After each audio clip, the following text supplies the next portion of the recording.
Si Ryuto ay isang taunang lalaki na nag-aksaya ng kanyang buhay sa panunood ng kanyang crush mula sa mga anino.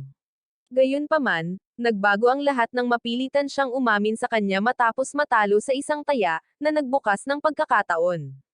Nagsimula ang lahat sa panunood ni Ryuto kay Rona, na nakikipag-usap sa kanyang mga kaibigan na sina Nicole at Akari na parang obsessed na taunang lalaki.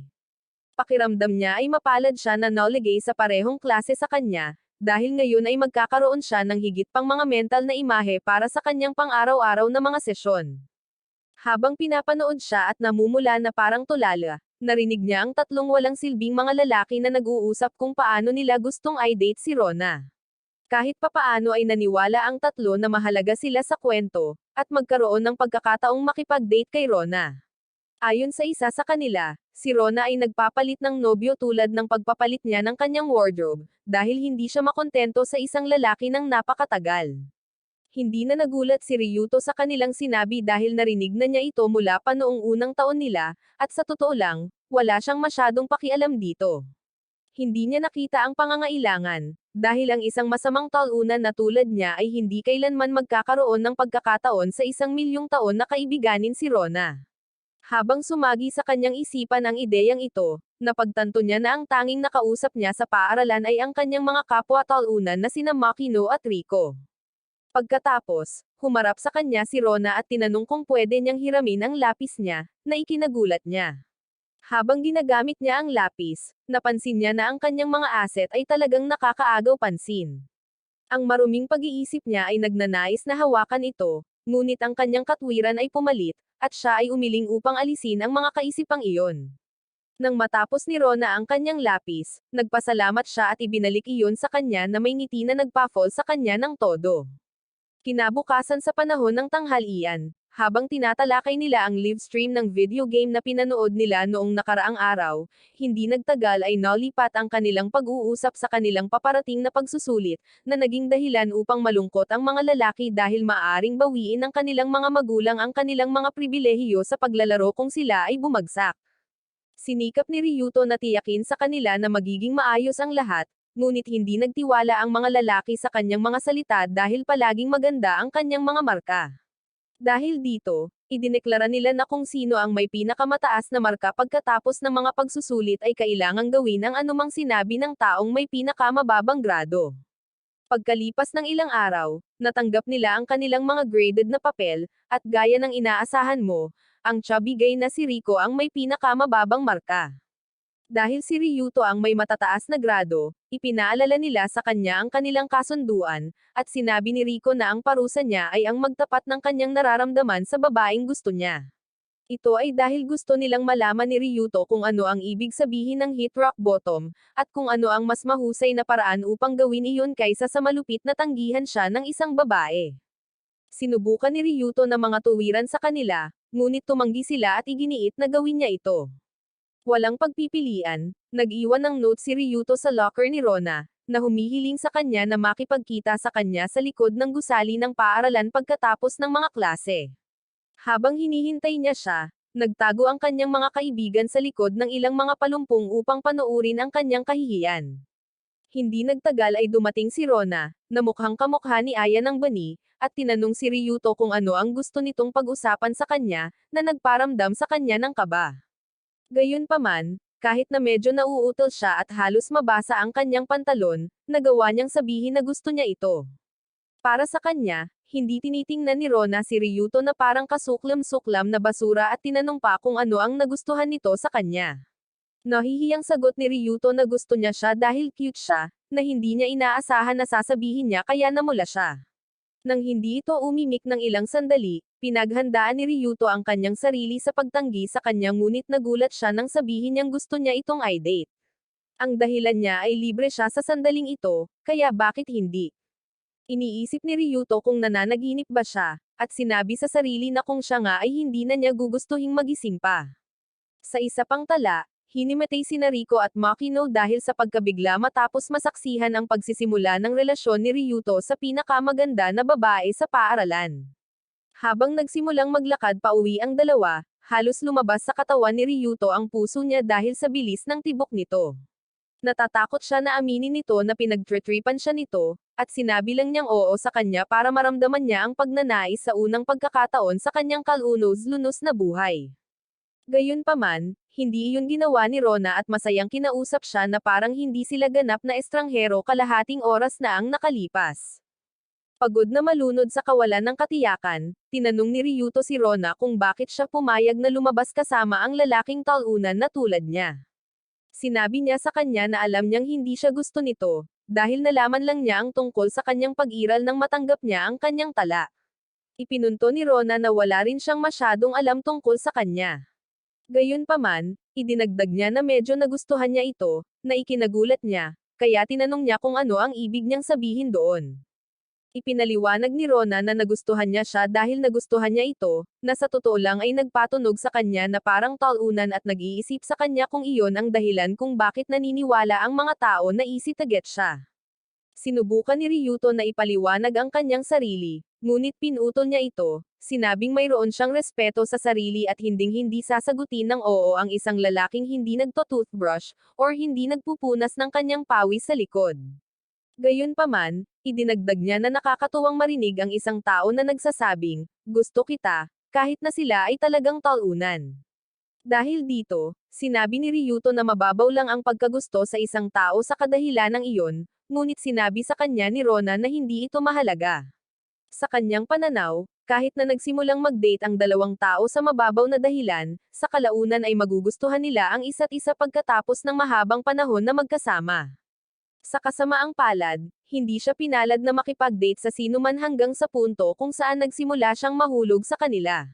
Nagtatakang tinanong ni Ryuto kung bakit, at ipinaliwanag niya na kahit na mas tapat siya kay Catherine, ang kanyang relasyon ay tumatagal lamang ng ilang mga buwan. Nang makarating sila sa kanyang bahay mamaya, pinapasok siya ni Rona, sinabing wala ang kanyang mga magulang.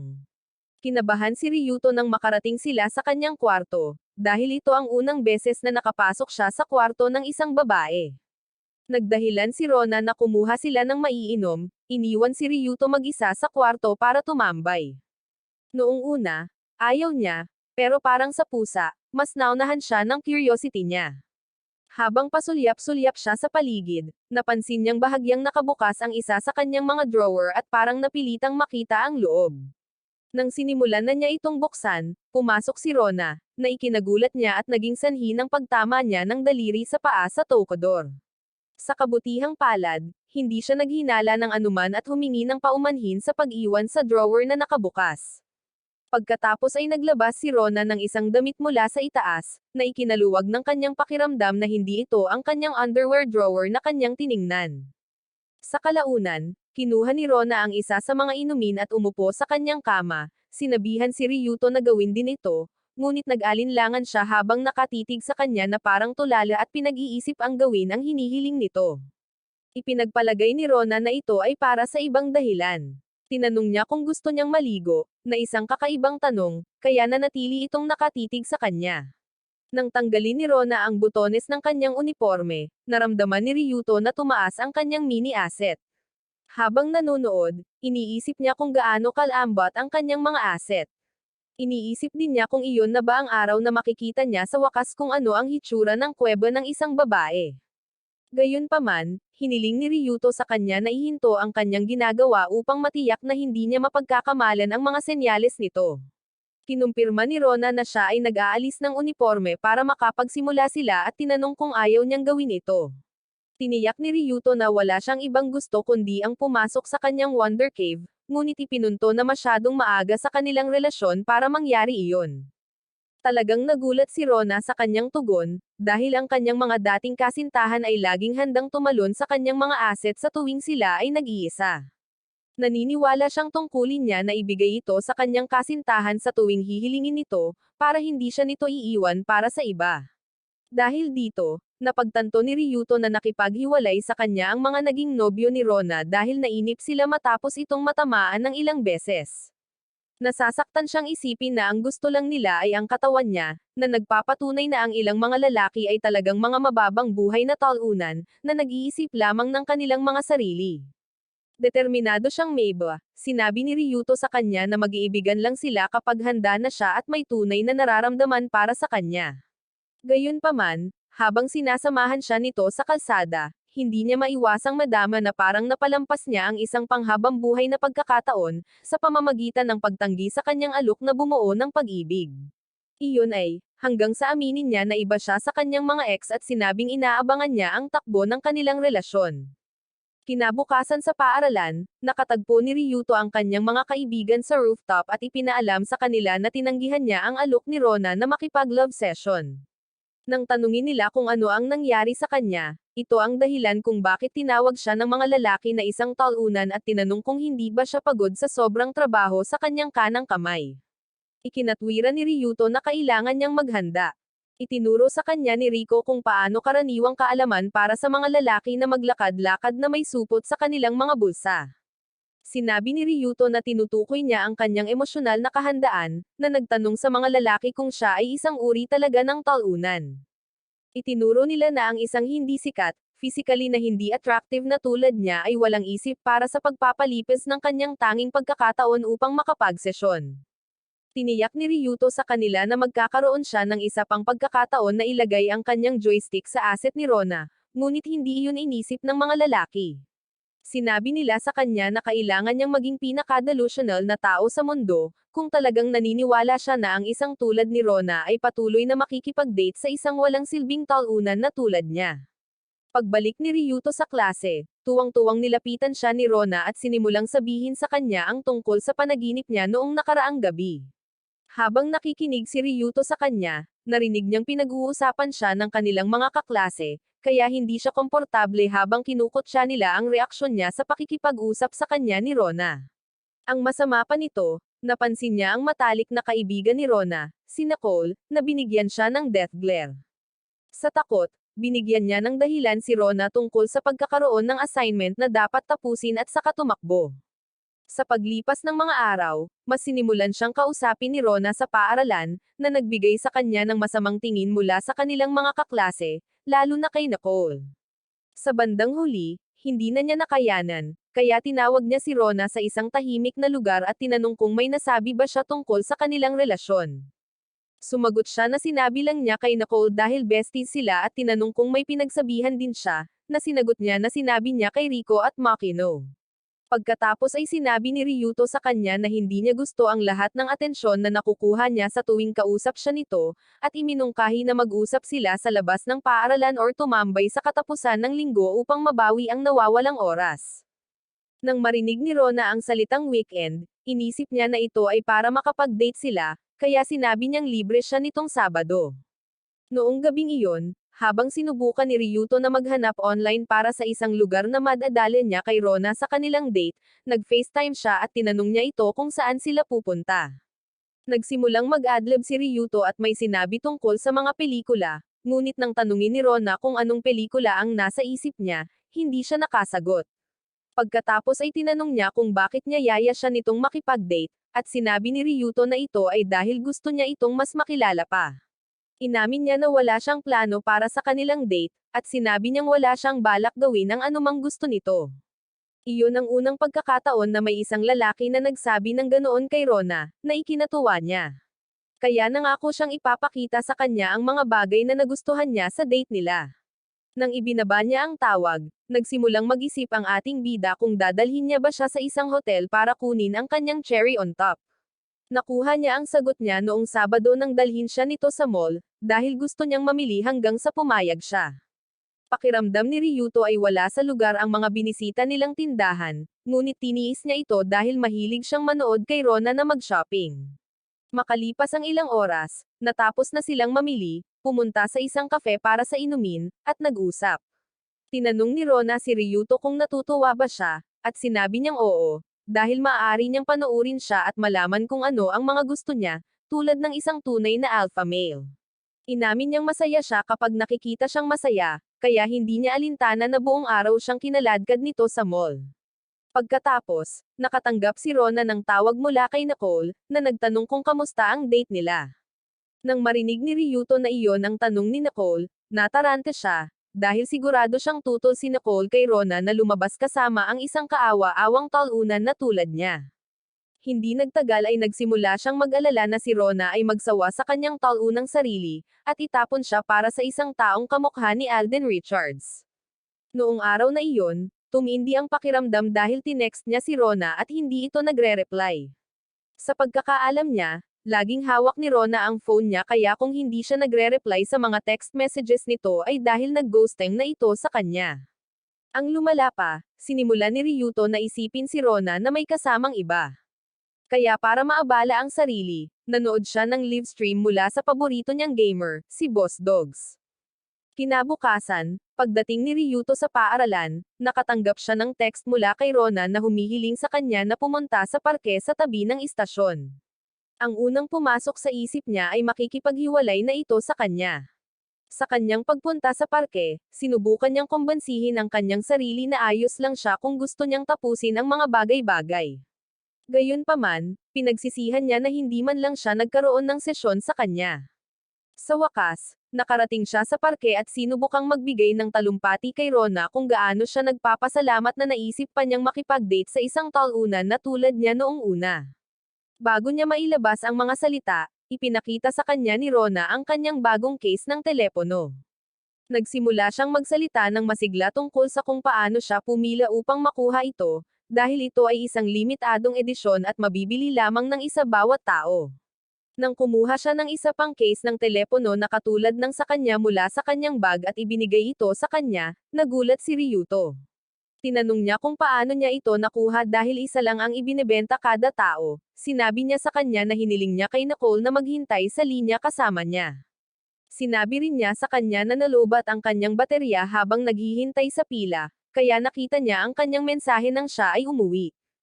Habang nagkukwento siya tungkol sa kung gaano siya nasasabik na sorpresahin siya sa kanyang regalo, napansin niyang tahimik si Ryuto at nagtanong kung hindi niya gusto ang regalo. Sinabi sa kanya ni Ryuto na gusto niya ang regalo, at inamin niya na natakot siya na gusto niyang tapusin ang mga bagay sa kanya. Sinabi ni Ryuto na ang kanyang sorpresa ay nagpasaya sa kanya, at umiyak ng ilang masasayang luha. Pagkatapos malagay ang case, nagsimulang maglakad pa uwi ang dalawa dala ang magkatugma nilang phone cases. Doon sinabi sa kanya ni Rona na binili niya ang case para sa kanilang isang linggong anibersaryo, na ikinagulat niya, dahil hindi niya akalaing ang pagdiriwang ng unang linggo ng isang relasyon ay isang bagay.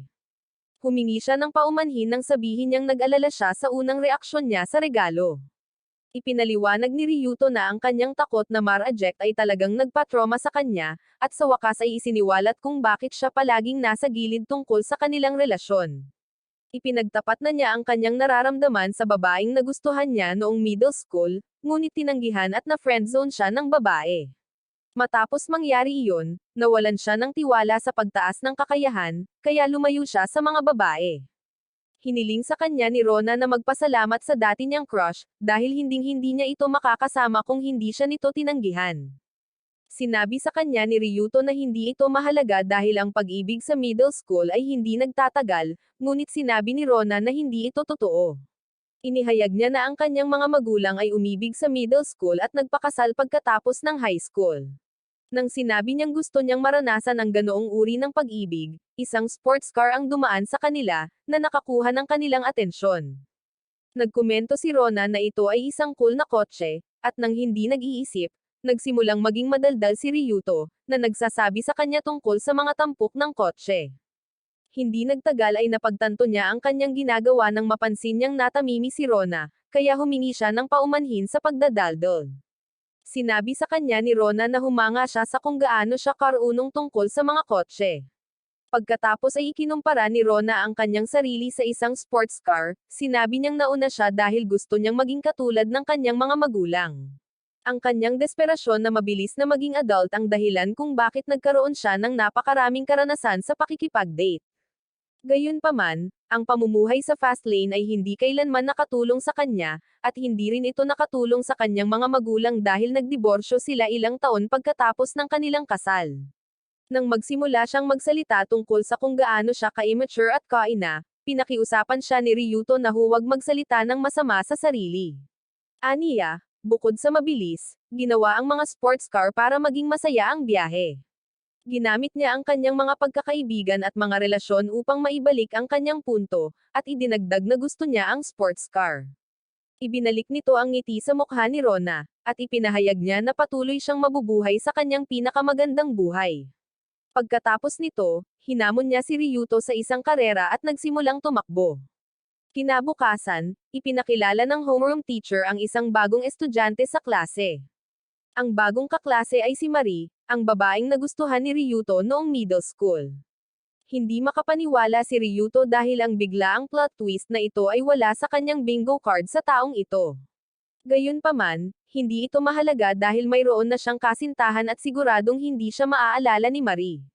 Sa isip niya lang pala iyon, dahil pagkatapos mailagay si Marie sa upuan sa tabi niya at umalis ang guro sa silid-aralan, tinanong niya kung siya ang lalaki na nakilala niya 3 taon na ang nakakaraan.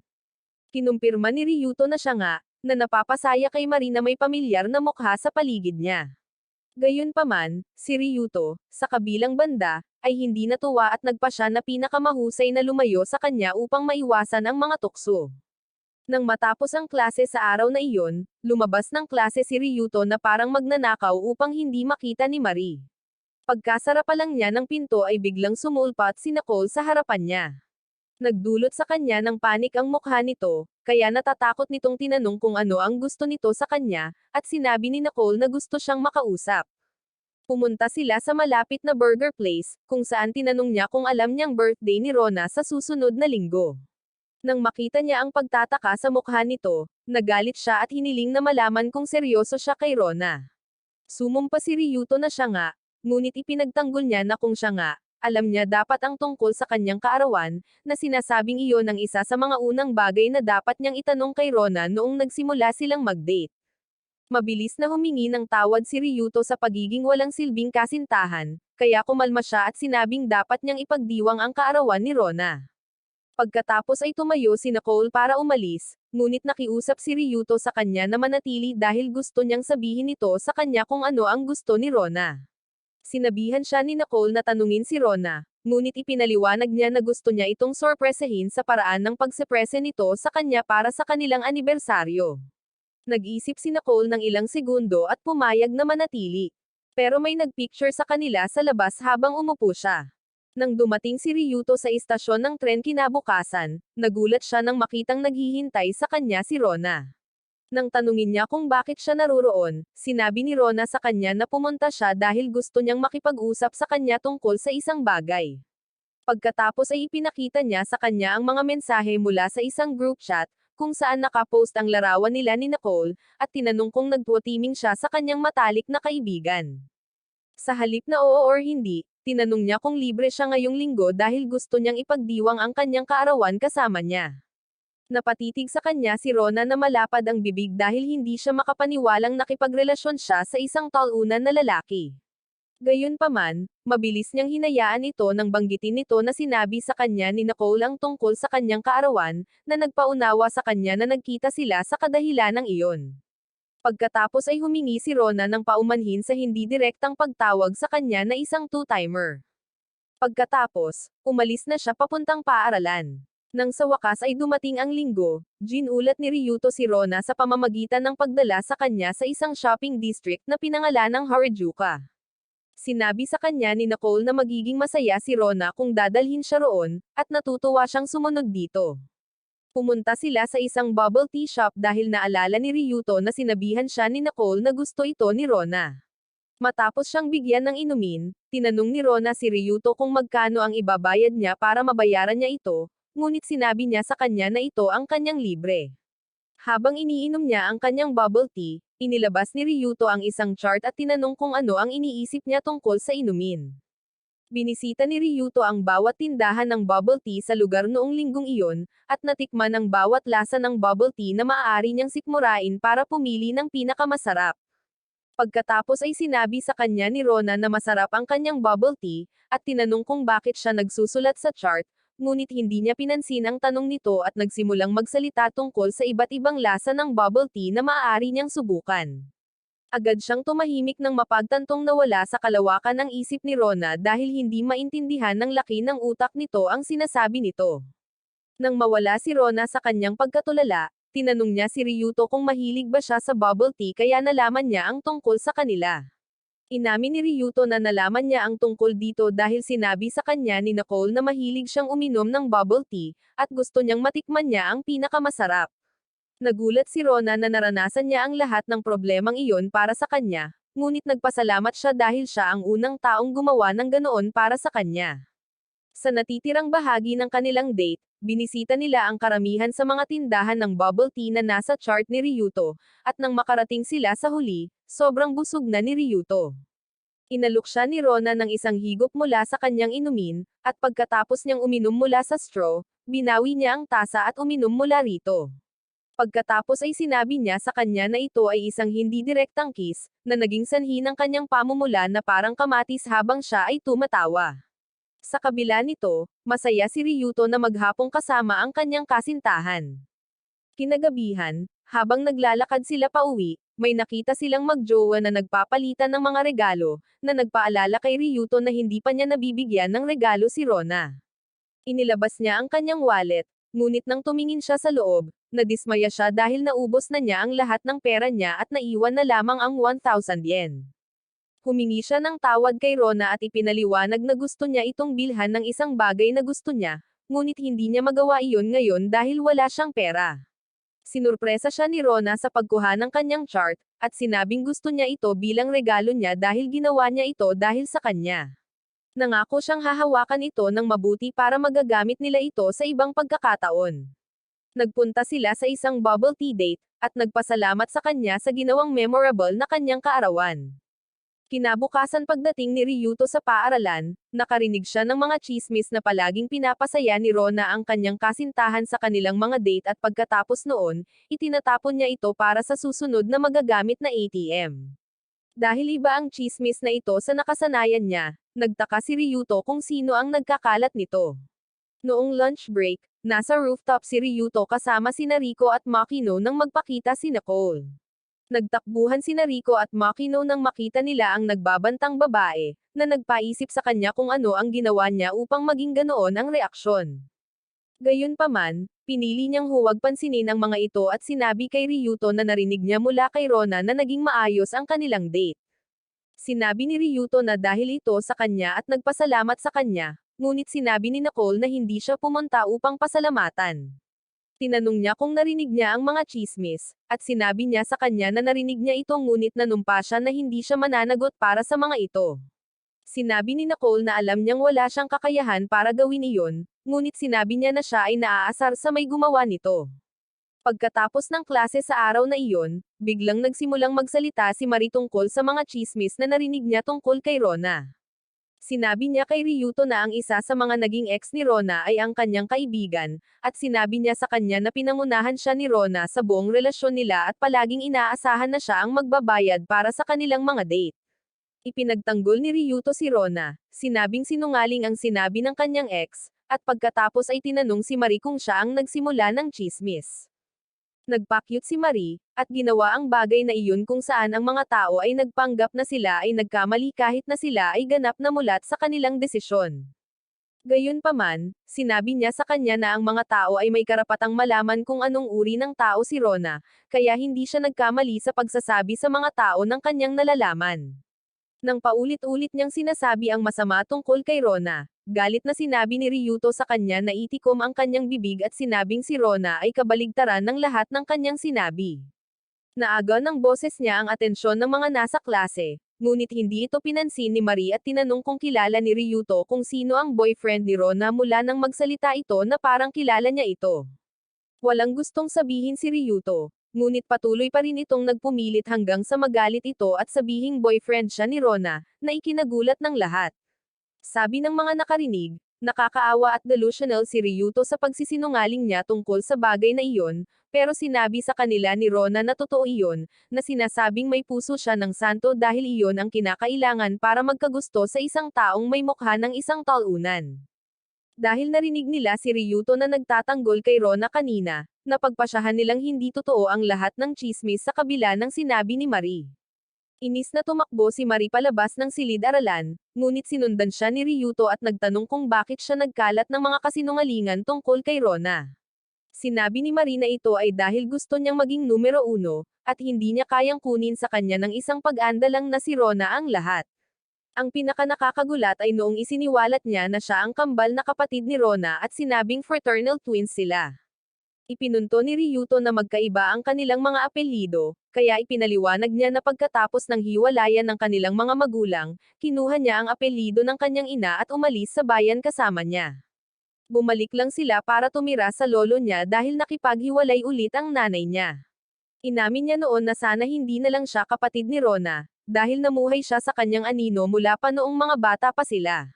Ayon sa kanya, si Rona ang nakakakuha ng atensyon at nakuha niya ang lahat sa kanilang pamilya, habang nahihirapan siyang ipahayag ang kanyang sarili. Nang maghiwalay ang mga magulang nila, si Marie ang umalis kasama ang kanyang ina at kinailangang palitan ang kanyang pangalan, kaya napagpasyahan niyang hindi siya magiging masaya hanggat hindi siya naging kaibig-ibig gaya ni Rona. Sinabi niya kay Ryuto na bumalik siya sa determinasyon na iyon, ngunit ang nakakalungkot, siya pa rin ang pangalawang pinakamahusay kay Rona. Matapos makinig sa kwento ng pinagmulan ni Marie, sinabi ni Ryuto na mali ang kanyang ginawa ngunit idinagdag na naiintindihan niya ang kanyang nararamdaman. Sinabi sa kanya ni Marie na huwag siyang kawan at itigil ang pagpapanggap na hindi siya kasuklam-suklam gaya ni Rona, ngunit nanindigan si Ryuto. Sinabi niya na siya ay katulad niya, walang katiyakan at hindi maipahayag ang kanyang damdamin, ngunit lihim na nag-aalala na ang mga nakapaligid sa kanya ay napupuot sa kanya. Sinabi niya sa kanya na ang pagpilit sa kanyang sarili na kumilos tulad ni Rona, na extrovert at palakaibigan, ay ang pinakamasamang bagay na magagawa niya sa kanyang sarili. Pinayuhan niya ito na maging totoo na lang sa sarili, para pagdating ng araw na nakahanap na siya ng mamahalin ay talagang papahalagahan siya nito. Umalangaw sa kanya ang mga salita nito, ngunit sinubukan ni Marie na umarte na parang walang pakialam at sinubukang umatras. Sa kasamaang palad, nawalan siya ng balanse at nahulog na sana siya sa hagdan kung wala si Ryuto para tulungan siya. Sa halip na pasalamatan siya, tumalikod si Marie at hiniling na umalis siya dahil gusto niyang mapag-isa, kaya ginawa niya iyon. Si Nicole at Rona ay lumabas ng silid-aralan nang makarating siya sa pintuan, at sa kanyang pagtataka, sinabi sa kanya ni Nicole na cool siya sa pagtatanggol sa karangalan ni Rona. Pagkatapos ay nagpaalam siya sa magjowa dahil kailangan niyang pumasok sa kanyang part-time na trabaho. Umalis na rin sina Rona at Ryuto sa paaralan, at habang naglalakad sila papunta sa istasyon ng tren, tinanong ni Rona si Ryuto kung okay lang ba siya sa lahat ng nakakaalam tungkol sa kanilang relasyon. Sinabi niya sa kanya na hindi, ngunit ipinaliwanag na isiniwalat niya ang kanilang relasyon dahil pagod na siya sa mga tao na nagkakamali ng ideya tungkol sa kanya. Nagulat sa kanyang mga salita, nagsimulang umiyak si Rona at sinabing hindi niya inaasahan na may tatayo para sa isang tulad niya. Pagkatapos ay binanggit niya ang paksa tungkol sa nagsisinungaling na Marie na iyon, at tinanong kung sinabi sa kanya ni Marie ang tungkol sa koneksyon ng kanilang pamilya. Sinabi ni Ryuto na oo, kaya humingi ng paumanhin si Rona sa hindi pagsabi sa kanya noon, sinabing hindi tama ang timing at naging magulo ang mga bagay sa pagitan nila ng kanyang kapatid. Sa kabila nito, ngumiti siya at sinabi kay Ryuto na ang kapatid niya ang pinakamaganda, ngunit hindi ito nagkomento sa kanyang pahayag. Tinanong ni Rona kung naniniwala ba siya sa mga chismis tungkol sa kanya, at sinabi niyang hindi. Tinanong niya kung paano siya nakakasiguradong hindi siya ganoon dati. Sinabi sa kanya ni Ryuto na wala siyang pakialam sa kanyang nakaraan dahil gusto niya ang taong siya sa kasalukuyan. Ito ay tila nagpasigla sa diwa ni Rona, ngunit dahil siya ay masyadong mabait para sa kanyang sariling kapakanan, hindi niya maiwasang isipin si Marie, nagtataka kung bakit bumalik ang kanyang kapatid. Speaking of Marie, nasa hagdan pa rin siya kung saan siya iniwan ni Ryuto, sinusubukang kumbansihin ang sarili na hindi siya nakapasok sa puso niya at na-fall siya sa kanya. Kinabukasan, pagkatapos ng klase, pumunta sina Ryuto at Rona sa isang restaurant, at habang kumakain sila, hiniling siya ni Rona na sabihin sa kanya kung ano ang gusto niya dahil gusto niyang makilala siya ng mas mabuti. Sinabi sa kanya ni Ryuto na gusto niyang manood ng mga live stream ng mga laro, pagkatapos nito ay nagsimula siyang magdaldal tungkol sa paborito niyang live streamer, mga laro na nilalaro niya, at isang grupo ng iba pang mga nerd na bagay na lumipad sa ibabaw ng ulo ni Rona. Mabilis siyang humingi ng paumanhin nang mapagtanto niyang na-overwhelm siya nito. Pagkatapos ay tinanong ni Rona kung maaari niyang panoorin ang isa sa mga stream, kaya't inilabas niya ang kanyang telepono, at nagsimula silang manood. Well, nanood si Rona habang si Ryuto ay patuloy na nakatitig sa kanyang mga labi, umaasang makis siya nito. Nanatili ang pakiramdam na ito, kaya nang pumasok siya sa paaralan kinabukasan, sinabi niya sa kanyang mga kaibigan ang kanyang kalagayan. Hindi itinago ng mga lalaki ang kanilang pagseselos at pinayuhan siya na sumuko, na nagsasabing siya ay isang walang isip na isipin na siya ay karapat-dapat na ilagay ang kanyang magaspang na labi sa mga perpektong labi ni Rona. Sumang-ayon si Ryuto na magiging kakaiba ang pagkiss kay Rona, kaya napagpasyahan niyang kunin muna ang paghawak sa mga kamay nito. Nang maglaon, inimbitahan niya si Rona na makipag-date sa Wio Park ngayong weekend, at sinabi nitong hindi na siya makapaghintay na pumunta. Sa wakas ay dumating ang katapusan ng linggo, at gaya ng binalak, sina Ryuto at Rona ay nag-date sa parke. Ang una nilang ginawa ay kumain ng bento na inihanda ni Rona, at nang matapos silang kumain, iminungkahi ni Ryuto na sumakay sila sa mga bangka. Dahil ang layunin ni Ryuto ay hawakan ang kamay ni Rona, naniwala siyang magkakaroon siya ng pagkakataong gawin ito kapag tinutulungan siyang makasakay sa bangka. Ang pagkakataon ay hindi dumating dahil si Rona ay sumakay at bumaba ng bangka ng mag-isa, na nagparamdam sa kanya ng isang pagkabigo. Habang naglalakad sila sa parke, nagkwento si Rona kung gaano niya kamahal ang parke, pero halos hindi tumugon si Ryuto. Nawala siya sa pag-iisip, iniisip kung gaano niya kagustang hawakan ang kamay nito, ngunit dahil isa pa siyang taunang lalaki, hindi siya naglakas loob na kumilos. Hindi nagtagal ay napansin ni Rona ang kanyang ekspresyon, at ipinagpalagay na siya ay ganoon dahil gusto niyang tapusin ang mga bagay sa kanya. Nang sabihin niya ito, nanumpa si Ryuto na wala siyang balak makipaghiwalay sa kanya at sinabi niyang pinag-iisipan niya kung paano niya gustong sumakay muli sa bangka. Sinabi ni Rona na gusto niya ito, ngunit iginiit na sumakay sila ng ibang bangka bago tumakbo patungo sa lugar ng pag-arkila ng bangka. Pagkatapos magbayad, sumakay muna si Ryuto sa rowboat at iniabot ang kamay para kunin si Rona. Nang makasakay na siya sa bangka, sinagwan niya sila sa lawa, at habang siya ay nagsasagwan, ginulat siya ni Rona sa pagsasabing naisip niyang hawakan ang kamay niya. Sinabi sa kanya ni Ryuto na siya rin ay nag-iisip tungkol sa parehong bagay, kaya lumapit siya sa kanya. Gayunpaman, sa halip na kunin ang kanyang kamay tulad ng inaakala niyang gagawin niya, kinas siya nito, na ikinagulat niya. Pagkatapos nilang ibalik ang bangka, tinulungan ni Ryuto si Rona na bumaba sa bangka, at tumanggi itong bitawan ang kamay nito. Kasabay nito, si Marie ay nasa bahay na sinusubukang mag-aral, ngunit patuloy niyang nire-replay sa kanyang isipan ang nangyari sa hagdanan sa pagitan nila ni Ryuto. Pilit niyang iwinawaksi ang nararamdaman niya, ngunit hindi ito gumana, kaya nagpasya siyang nakawin si Ryuto kay Rona. Pagkalipas ng ilang araw, tinulungan ni Ryuto si Rona na mag-aral para sa pagsusulit sa Ingles sa Wakwak Burger Shop. Nang maglaon sa pag-uwi, ipinaalala niya sa kanya na malapit na ang kanilang isang buwang anibersaryo at iminungkahi nilang magpalipis ng araw sa beach. Sa pagbanggit sa salitang beach, isang imahe ni Rona na naka-swimsuit ang bumungad sa isip ni Ryuto. Kinailangan ni Rona na tawagin ang kanyang pangalan upang mabawi ang kanyang atensyon, at nang gawin niya ito, sinabi niya sa kanya na hindi na siya makapaghintay na pumunta sa dalampasigan. Pagkaraan ng linggong iyon, ipinakita ni Rona kay Ryuto ang kanyang graded English paper at pinasalamatan siya sa pagtulong sa kanya sa pag-aaral para sa pagsusulit. Lingid sa kanilang kaalaman, pinagmamasdan sila ni Marie na nagseselos habang nag-uusap sila tungkol sa kanilang paglalakbay. Nang maglaon, naghintay siya sa labas ng banyo ng mga lalaki para kay Ryuto, at nang lumabas ito, tinanong niya kung maaari siyang maging tutor niya. Tinanggihan siya ni Ryuto, sinabing nangako siyang magtututor kay Rona, kaya hindi siya makakatulong.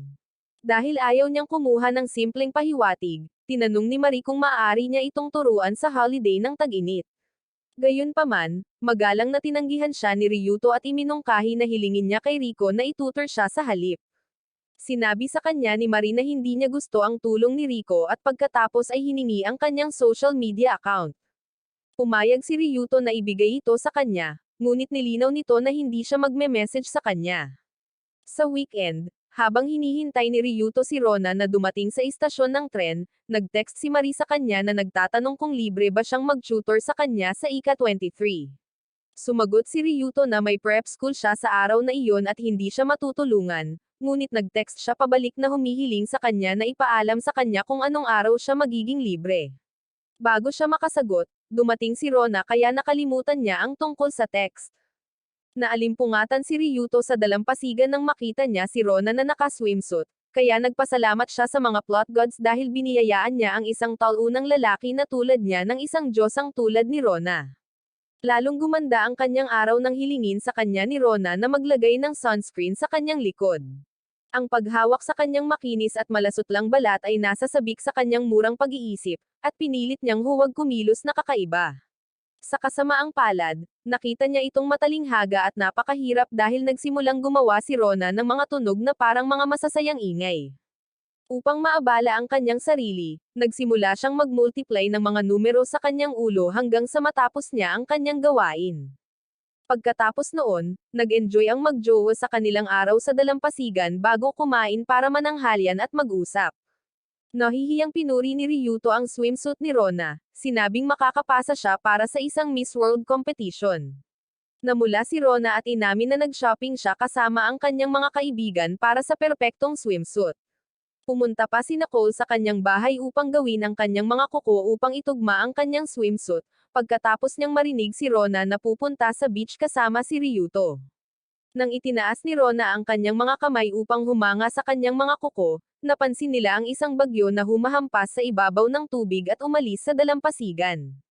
Gayunpaman, ang mga tren ay hindi tumatakbo dahil sa bagyo, kaya tinawag nila ang kanilang mga magulang upang ipaalam sa kanila na sila ay magpapalipas ng gabi sa bayang iyon. Nakakuha sila ng isang silid sa isang inn, at nang maligo si Rona, nagsimulang matakot si Ryuto.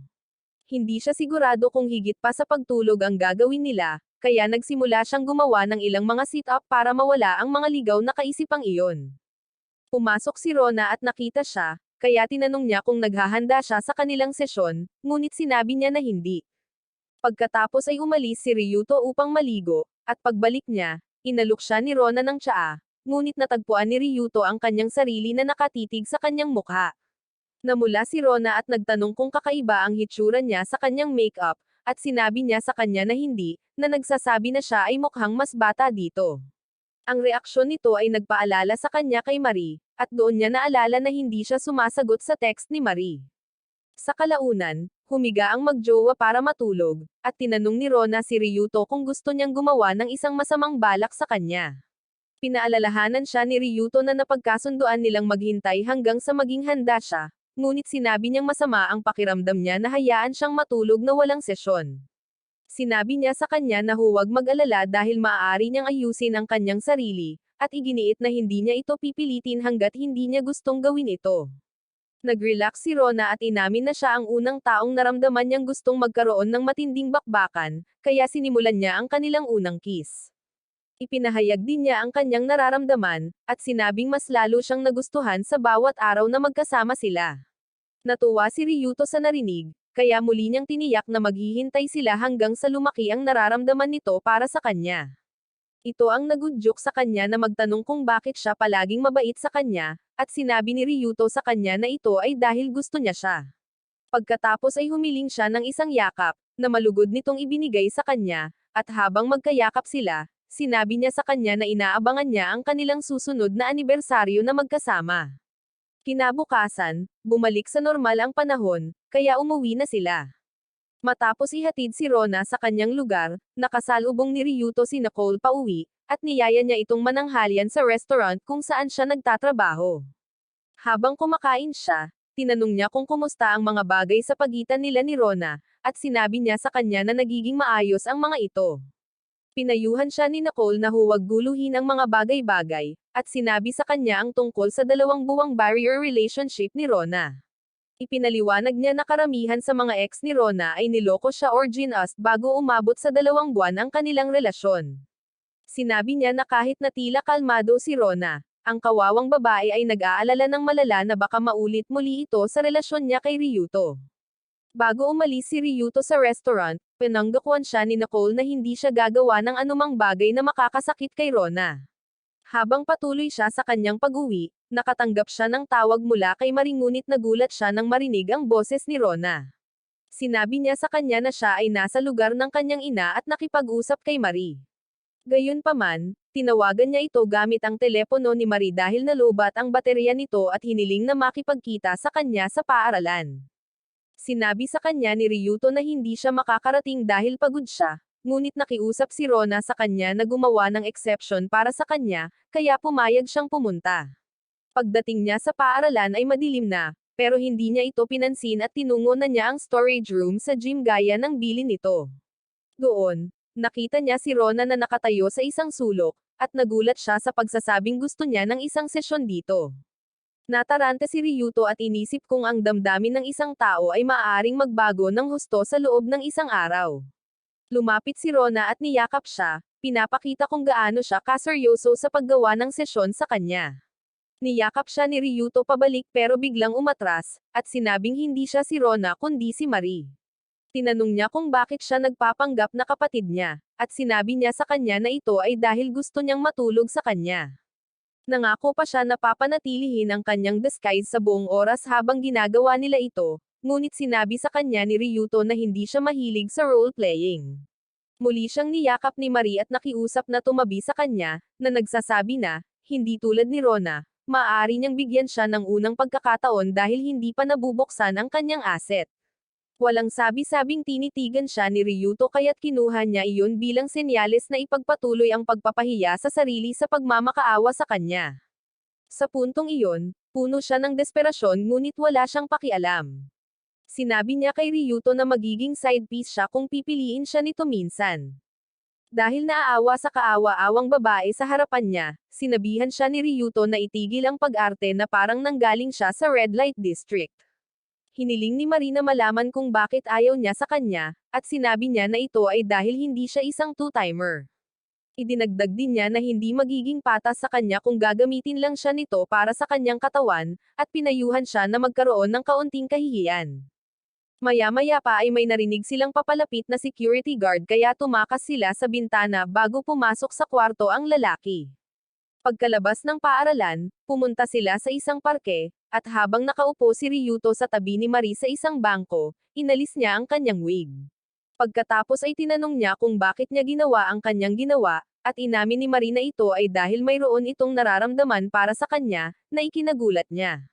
Ipinaliwanag ni Marie kung paano nangyari ang lahat at sinabi sa kanya na sinubukan niyang labanan ang damdamin, ngunit napakalakas nito.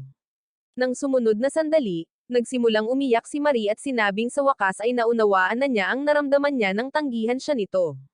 Gusto siyang i-comfort ni Ryuto, ngunit alam niyang kung gagawin niya ito, haantong lamang ito sa kanya, kaya wala siyang nagawa. Gayunpaman, hindi handa si Marie na palampasin ang pagkakataong mapalapit sa kanya, kaya ipinatong niya ang kanyang ulo sa balikat nito at nakiusap na hayaan siyang manatili sa ganoong paraan hanggang sa gamaan ang pakiramdam niya. Kinabukasan sa paaralan, isa na namang tsismis ang kumalat. Sa pagkakataong ito ay tungkol kay Ryuto at Marie. Sina Rico at Makino ang nagsabi nito kay Ryuto, at ipinakita pa sa kanya ang kumakalat na larawan. Pagdating ni Marie, dinala siya ni Ryuto sa isang bakanteng silid-aralan at tinanong kung siya ang may pananagutan sa tsismis nilang nagde-date. Sinabi sa kanya ni Marie na hindi siya sapat na walang isip upang magsimula ng isang tsismis na makakaapekto sa kanya, ngunit humingi ng paumanhin sa pagkaladkad sa kanya dito. Nangako siyang itutuwid ang record at sinabing ibablock niya ang contact nito para hindi niya ito matext. Nagpasalamat dito si Ryuto at aalis na sana nang pigilan siya nito para tanungin kung magiging jowa niya pa rin ba siya, kapag sinabi nitong oo sa kanya noon. Biglang may narinig silang nahulog at napansin nilang nakatayo sa may pintuan sina Rona at Nicole. Tila narinig nila ang tanong ni Marie, kaya tinanong ni Rona si Ryuto kung si Marie ang babaeng pinagtapatan niya noong middle school. Sinubukan ni Ryuto na ipaliwanag ang sitwasyon ngunit nagkamali na humingi muna ng tawad, kaya ipinalagay ni Rona na may ginawa siya na nangangailangan ng paghingi ng tawad. Lumayo si Marie matapos itong tanungin ni Rona, iniwan si Ryuto na mag-isa upang harapin ang kanyang kasintahan, nasaktan sa kanyang mga palagay. Nagsimulang umiyak si Rona, at tumakbo bago pa siya mapigilan or maipaliwanag ni Ryuto ang kanyang panig ng kwento. Nang mapansin niya ang sirang telepono nito sa sahig, sinubukan niyang kunin ito, ngunit kinuha ito ni Nicole at galit na sinampal ito sa mukha bago patakbong hinabol si Rona. Ang mga babae ay hindi dumalo sa pagsasara ng pagpupulong or bumalik sa silid-aralan, kaya hindi naayos ni Ryuto ang mga bagay bago umuwi. Pagkalipas ng 2 linggo, umupo si Ryuto sa kanyang silid-aralan, ngunit hindi nakatuon ang kanyang isip sa itinuturo. Paulit-ulit niyang tinitingnan ang kanyang telepono kung nag-reply si Rona sa 12 ng mga mensahe na ipinadala niya sa kanya, ngunit hindi. Simula noong summer holiday, ilang beses na siyang nagpunta sa bahay nito para subukang makipag-usap sa kanya, ngunit masyado siyang duwag para mag-doorbell. Samantala, sina Rico at Makino ay nasa dagat sa Shiba, umaasang simulan ang kanilang beach episode. Gayunpaman, sa halip na makisali sa iba't ibang mga aktibidad sa beach, ang mga talunan na ito ay nakaupo sa ilalim ng kanilang payong na nanunood ng live stream ni Boss Dogs. Nang magutom sila, naghanap sila ng tindahan na mabibili ng pagkain ngunit napadpad sa iba. Bumalik sa prep school, nakatanggap si Ryuto ng text mula sa kanyang mga kaibigan na nagsasabi sa kanya na niloloko siya ni Rona. Nagpadala rin sila ng larawan bilang ebidensya, kaya tumakbo si Ryuto sa labas ng klase at sumakay ng tren papuntang Shiba. Pagdating niya, hinanap niya ang shop. Sinabi sa kanya ni Rico sa Makino na nakita nila si Rona at, tulad ng sinabi nila, naroon siya. Gayunpaman, hindi siya kasama ng isang lalaki, ngunit si Nicole, at sila ay kumukuha ng mga larawan ng magkasama. Gamaan ang pakiramdam ni Ryuto, ngunit bago niya matawagan si Rona, sinenyasan niya ang lalaki sa larawang ipinadala sa kanya ng kanyang mga kaibigan at hiniling na magpa-picture kasama niya. Nang papayag na ang lalaki, nakita niya si Ryuto at tinanggap siya sa tindahan, sa pag-aakalang siya ay isang customer. Nagulat ang mga babae nang mapansin siya, ngunit nakiusap si Ryuto na makinig sila dahil marami siyang dapat ipaliwanag. Ang mga babae ay walang sinabi, na ginawa ang tensyon na makapal na ito ay maaaring putulin ng isang kutsilyo. Maya-maya, nagsalita ang lalaki at tinanong si Ryuto kung siya ba ang nobyo na sinabi sa kanya ni Rona. Nagulat si Ryuto na alam ng lalaki kung sino siya, lalo na nang magpakilala siya bilang Kurosaki, ang tiyuhin ni Rona. Pagkatapos ay inanyayahan si Ryuto sa tindahan, at habang naghahanda si Kurosaki ng ilang inumin, hiniling ng tila masungit na babae na si Nicole kung bakit dumating si Ryuto. Sinubukan niyang takutin si Ryuto sa kanyang mahinang pananakot, ngunit nakialam si Kurosaki at ipinaalala sa kanya na mayroon siyang part-time na trabahong pupuntahan, kaya umalis siya. Pagkatapos ay iniwan ni Kurosaki sina Ryuto at Rona na mag-isa para mag-usap, kaya kinuha ni Ryuto ang pagkakataon na humingi ng tawad sa hindi pagsabi kay Rona kung sino si Marie sa kanya. Sinabi rin niya sa kanya na ipinagtapat ni Marie ang kanyang damdamin sa kanya noong gabing kinunan ang larawan, at ipinaliwanag ang lahat maliban sa bahagi kung saan nakiusap si Marie na magkaroon ng sesyon sa kanya. Pagkatapos ng kanyang paliwanag, humingi siya ng paumanhin sa ginawa niyang kawalan ng tiwala sa kanya, ngunit sinabi ni Rona na ikinalulungkot niya ang pagdududa sa kanyang katapatan. Sinabi niya na ang nangyari ay walang kasalanan, at idinagdag na naiintindihan niya kung bakit hinayaan niya si Marina sumandal sa kanya kapag kailangan niya ng isang tao na magko-comfort sa kanya. Nalipat ang kanilang pag-uusap kay Rona na hindi pinansin ang mga mensahe ni Ryuto, at ipinaliwanag ni Rona na inaayos ang kanyang telepono, kaya hindi pa niya ito nakikita. Tiniyak ni Rona sa kanya na hinding-hindi niya sinasadyang huwag siyang pansinin at ibinunyag niya na, kahit na naniniwala siyang niloko siya nito, gusto pa rin niyang manatiling nobya nito. Sa sinabi nito, nagpasalamat siya sa pagdating nito para hanapin siya at ayusin ang mga bagay sa pagitan nila. Noong gabing iyon, isinama ni Rona at Kurosaki si Ryuto sa kanilang bahay, at ipinakilala siya ni Rona sa kanyang lola, na malugod siyang tinanggap. Iminungkahi ni Ryuto na gumamit muna si Ryuto ng banyo dahil siya ang kanilang bisita, at pagkatapos niyang mawala sa koridor kasama ang kanyang ina, tinanong ni Rona si Ryuto kung mananatili siya sa kanya sa natitirang bahagi ng tag-araw. Sinabi ni Ryuto na oo, kaya sinabi niya sa kanya na magtatrabaho sila ng part-time sa tindahan ni Ryuto at gugugolan ang kanilang libreng oras sa beach. Ganyan siya naging trabahador sa lugar ni Kurosaki, at sa tuwing nahihirapan siya sa order, nariyan si Rona para tulungan siya. Isang hapon, nang hindi gaanong abala ang tindahan, iniwan ni Ryuto ang assignment na ginagawa niya upang iligtas si Rona mula sa ilang mga lalaki na patuloy na nangungulit sa kanya. Nang sa wakas ay nag-iisa na sila, nagreklamo si Rona tungkol sa kung paano niya kinasusuklaman ito, kapag sinubukan siyang kulitin ng mga babero tulad ng mga lalaking iyon. Humingi ng paumanhin si Ryuto sa hindi pagpasok ng mas maaga, at sinabi niya sa kanya na natutuwa siya sa ginawa niya dahil mas mabuting huli na kaysa magsisi. Pagkatapos ay ibinaling ni Rona ang kanyang atensyon sa kanyang mga libro, at tinukso siya tungkol sa pagiging isang nerd dahil araw-araw siyang nag-aaral mula nang magsimula ang bakasyon. Sinabi sa kanya ni Ryuto na wala siyang ibang pagpipilian kundi ang mag-aral, dahil ipinadala ng kanyang mga magulang ang kanyang mga libro nang ipadala nila ang kanyang mga gamit. Gayunpaman, pinuri ni Rona ang kanyang dedikasyon at sinabing makakapasok siya sa isang mahusay na kolehiyo kung ipagpatuloy niya ito. Sinabi niya sa kanya na gusto ni Nicole na maging manicurist, ngunit dahil single mom ang kanyang ina, kailangan niyang magtrabaho para makaipon ng pera para sa kanyang tuition. Para naman kay Akari, gusto niyang pumasok sa fashion school at nagsusumikap na siya para sa kanyang layunin. Tinanong ni Ryuto si Rona kung ano ang gusto niyang gawin pagkatapos ng graduation, at inamin niyang hindi niya alam kung ano ang gusto niyang gawin. Ang tanging natitiyak niya ay naabot na niya ang layuning itinakda niya para sa sarili noong high school. Dahil sa curiosity, tinanong ni Ryuto kung ano ang layunin nito, at sinabi niya na ito ay upang bumuo ng mutual na damdamin sa isang tao na sa tingin niya ay makakasama niya sa natitirang bahagi ng kanyang buhay. Noong una, gusto niyang muling magsama-sama ang kanyang pamilya, ngunit mangyayari lamang iyon kung ang uwak ay pumuti, kaya nagpasya siyang bumuo ng sarili niyang pamilya. Nahiya siya matapos sabihin kay Ryuto kung paano niya inilarawan ang kanyang magiging pamilya, ngunit sinabi nito sa kanya na huwag itong ikahiya. Kinalaunan noong araw na iyon, nang lumabas si Ryuto sa banyo, narinig niyang tinanong ni Rona ang kanyang lola kung mayroon silang patatas. Sinabi sa kanya ng matandang babae na wala na silang patatas, dahilan para mapaungal siya sa inis. Gusto sana niyang maghanda ng karne at patatas para kay Ryuto ngunit hindi niya magawa dahil wala silang patatas. Pagkatapos, nagpakita si Ryuto sa kanyang sarili, at si Rona ay bumulong na ang kanyang sorpresa ay nasira. Gayunpaman, gusto pa rin niyang sorpresahin siya sa kanyang masarap na pagkain, kaya sinabi niya na pupunta siya sa tindahan. Nag-alok si Ryuto na sumama sa kanya, at sa pagbabalik, kinuha niya ang isa sa mga shopping bag para hawakan ang kamay nito. Pag-uwi nila, nagtutulungan silang maghanda ng pagkain, at itinuro ni Rona na parang mag-asawa ang kilos nila.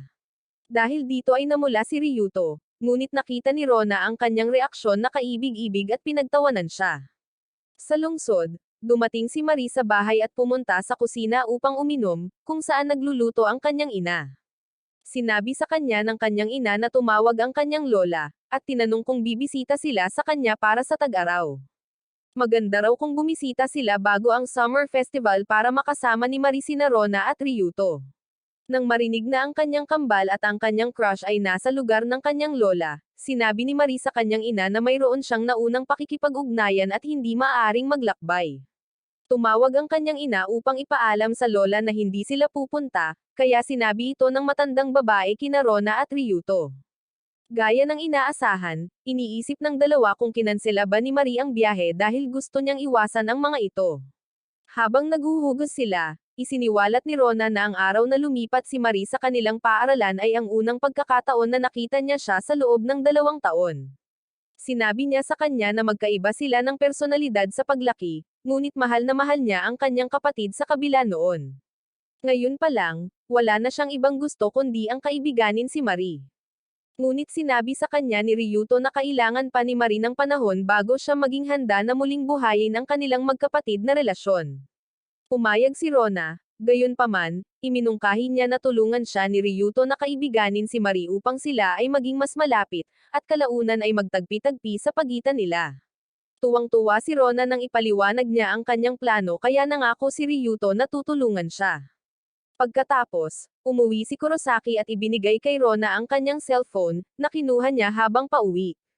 Tuwang-tuwang kinuha ni Rona ang kanyang telepono, at pinasayaw si Ryuto sa kanya pagkatapos niyang sagutin ang kanyang mga text message.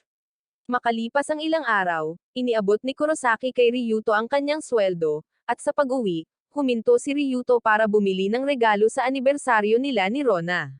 Nang makauwi siya mamaya, nakita niya si Rona na nakasuot ng yukata na may pattern ng bulaklak, kaya pinuri niya ang damit nito. Nagpasalamat si Rona at sinabihan siyang magbihis para makadalo sila sa festival. Sa pagdiriwang, naglaro sila ng ilang laro, at habang naghihintay si Ryuto sa pila para sa mga mansanas ng candy, pumunta si Rona upang bumili ng singsing. Nakalulungkot, ang may-ari ng stall ay walang uri ng singsing na gusto niya, kaya bumalik siya sa tabi ni Ryuto. Pagkatapos bumili ng kanilang mga mansanas, naglakad sila patungo sa kung saan nila balak panoorin ang fireworks display. Sa daan papunta doon, inamin ni Ryuto na first time niyang maglakad-lakad kasama ang babaeng nakasuot ng yukata. Sinabi niya na noong huling beses siyang dumalo sa isang festival, elementarya siya at nakalimutan na niya kung gaano ito kasaya. Nagiba ang mood ni Rona habang paulit-ulit niyang binabanggit ang mga bagay na nasubukan niya sa unang pagkakataon mula nang mag-date sila. Bigla siyang huminto sa paglalakad, kaya tinanong ni Ryuto kung ano ang problema, at sinabi niyang gusto niyang maranasan ang mga bagay sa unang pagkakataon na tulad niya. Habang nagsasalita siya, nagsimula siyang umiyak at sinabing gusto niyang burahin ang kanyang mga alaala para magawa niya ang mga bagay kasama siya sa unang pagkakataon at masiyahan ito. Mahinahong sinabi sa kanya ni Ryuto na marami siyang unang karanasan sa kanya, dahil bago ang nararamdaman niya habang ginagawa ang mga bagay na iyon.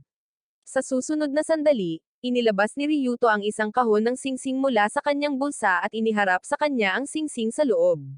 Nagkataon na iyon ang singsing na gusto ni Rona na bilhin kanina, at ikinatuwa niya na binili niya ito para sa kanya. Sinabi niya na ito ang kanyang regalo sa anibersaryo, at pagkatapos niyang ilagay ito sa kanyang daliri, sinabi niya sa kanya na mula sa araw na ito, dapat nilang subukang gumawa ng mga bagong bagay ng magkasama. Masayang sumang-ayon si Rona, at habang itinataas niya ang kanyang kamay para humanga sa kanyang singsing, tumunog ang paputok. Habang pinapanood ng masayang magjowa ang fireworks display, lumapit si Rona kay Ryuto at sinabi sa kanya na mahal niya siya. Sinabi niya na gusto niyang patuloy na lumaki ang mga damdaming iyon, at sinabi niya sa kanya na ganoon din ang nararamdaman niya. Ang pagtatapat ng kanilang mga damdamin sa panahon ng mga paputok ay tila nagdulot ng isang romantikong kalooban, kaya't nagkiss sila sa isa't isa. Pagkalipas ng ilang linggo, nagpatuloy ang paaralan mula sa bakasyon, at sinubukan ni Rona na simulan ang kanyang plano sa pakikipagkaibigan sa pamamagitan ng pakikipag-usap kay Marie. Sa kasamaang palad, hindi siya pinansin ni Marie tulad ng hindi pagpansin sa iyo ng crush mo. Pagkatapos ay lumabas na siya ng klase bago pa makapagsalita si Rona. Nasaksihan ito ni Ryuto at nakaramdam siya ng sama ng loob para kay Rona, kaya nagpa siya siyang pasiglahin ang kanyang loob sa pamamagitan ng pag-imbita sa kanya, at sa kanyang mga kaibigan na maglaro ng survival game kasama niya at ng kanyang mga kaibigan ngayong weekend. Nang dumating ang katapusan ng linggo, nagkita sila sa arcade, at ang mga babae ay kumuha ng toneladang mga larawan dahil sila ay maganda sa kanilang mga combat outfit. Nang matapos na ang mga babae ay lumapit si Ryuto sa kanila, at pilit na tinakpan si Rona sa nakalantad na asset nito dahil ayaw niyang patuloy siyang titigan ng mga tulalan niyang kaibigan. Sinabihan siya ni Nicole na huminto at itigil ang pag-arte na parang kulang sa pag-unlad, kaya tumigil siya. Sinubukan ni Akari na makipag-usap kay Makino, ngunit halos mawala ng malay ang talunan nang marinig niyang binanggit nito ang kanyang pangalan, dahil nagulat siya sa isang top-tier na babae na tulad niya na alam ang pangalan nito. Gayunpaman, mabilis siyang nakabawi nang tawagin siya ni Nicole bilang Aniki, na nagsasabing umaasa siya sa kanila na manalo sa laro. Nakipagtulungan si Nicole kina Rico at Makino para sa laro, naiwan si Ryuto kasama sina Rona at Akari sa kanyang koponan.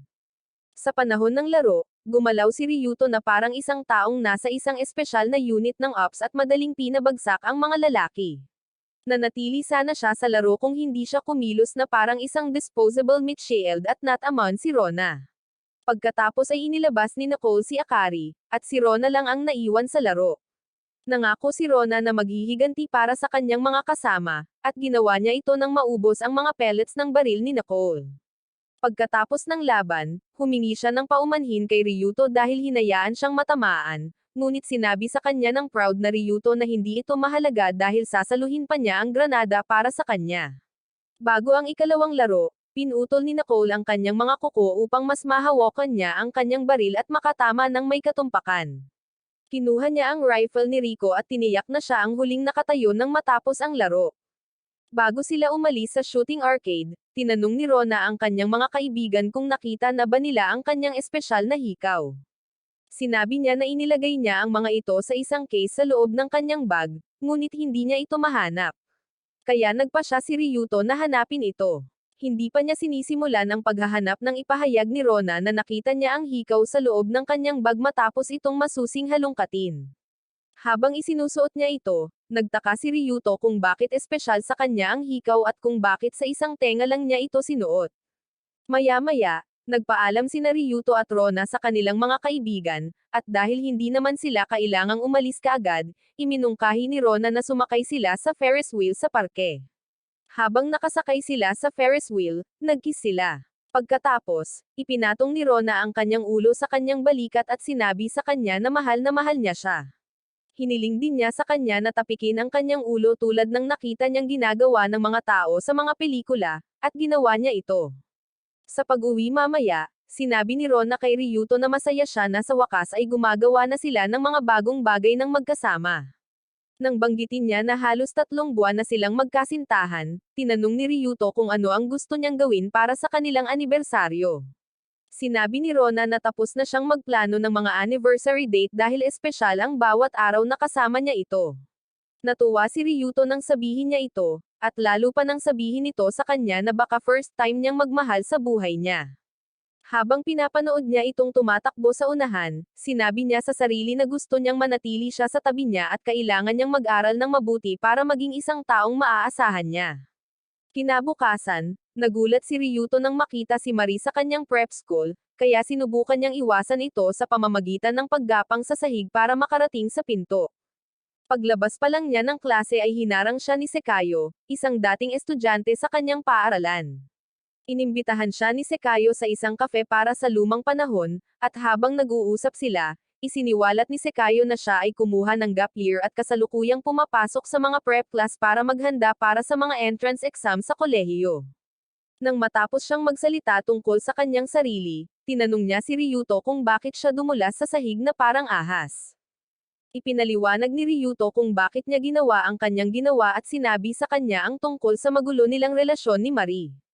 Matapos marinig ang lahat ng kanyang sasabihin, nangako si Sekayo na tutulungan siyang iwasan si Marie sa pamamagitan ng pagpapalam sa kanya kung makita niya siya sa akademya.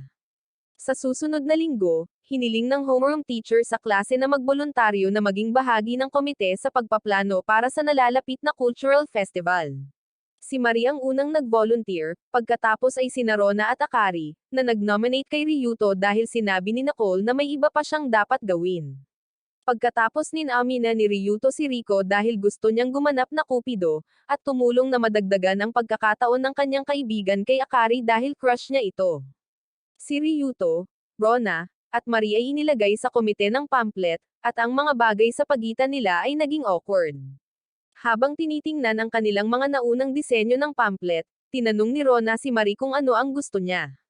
Sumagot si Marie na mahilig siyang manood ng mga video, kaya nagsimulang magsalita si Rona tungkol sa mga dance video na napanood niya kamakailan. Tiningnan siya ni Marie na parang lumaki ang ulo niya dahil hindi niya alam kung ano ang pinagsasabi ni Rona, kaya namagitan si Ryuto. Tinanong niya si Marie kung anong uri ng mga video ang pinapanood niya, at sinabi ni Marie na nasisiyahan siya sa panunood ng mga video ng komentaryo sa laro. Nang marinig niya ito, tinanong niya kung kilala niya si Yaoi, at sinabi niya na kilala niya ito. Gayunpaman, hindi siya nasiyahan sa kanyang mga stream. Sinubukan siya ni Ryuto na kumbensihin na ang mga stream ni Yaoi ay ang pinakamahusay, ngunit nadala siya, nakalimutan na si Rona ay nasa silid. Sa susunod na pulong ng komite makalipas ang ilang araw, ipinakita ni Rona sa kanila ang ilang pink sparkly na polyeto na ginawa niya. Sinabi niya kina Ryuto at Marie na ang disenyo ng mga polyeto ay kailangang maging kaakit-akit at kapansin-pansin dahil ito ay festival, ngunit hindi sumang-ayon si Marie sa kanya. Binuksan niya ang kanyang binder na may sample ng pamphlet na pinaniniwalaan niyang mas makakabuti at ipinakita ito sa kanila.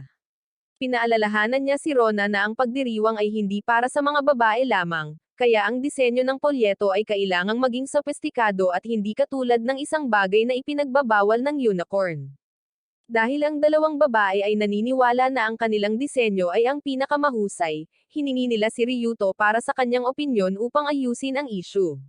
Mas gusto ni Ryuto ang disenyo ni Marie, Ngunit dahil ayaw niyang isipin ni Rona na hindi niya gusto ang disenyo nito, sinabi niya sa mga babae na parehong maganda ang disenyo at hindi niya alam kung alin ang pipiliin. Nakasalubong ni Ryuto si Marie sa istasyon ng tren sa kanyang pag-uwi noong gabing iyon. Habang awkwardly silang naghihintay sa pagdating ng tren, tinanong ni Ryuto si Marie kung malapit lang ba siya nakatira, at sinabi niya sa kanya na lumipat sila ng kanyang ina sa lugar pagkatapos ng ikalawang diborsyo ng kanyang ina. Mabuti na lang natapos na ni Ryuto ang pag-uusap pagkatapos nito, ngunit patuloy na nagsasalita si Marie at sinabi sa kanya kung bakit siya lumipat ng paaralan. Sinabi niya na ang kanyang stepfather ay nagbabayad ng kanyang matrikula sa dati niyang paaralan, ngunit pagkatapos ng diborsyo, tumigil siya, kaya pumili siya ng isang mas abot kaya.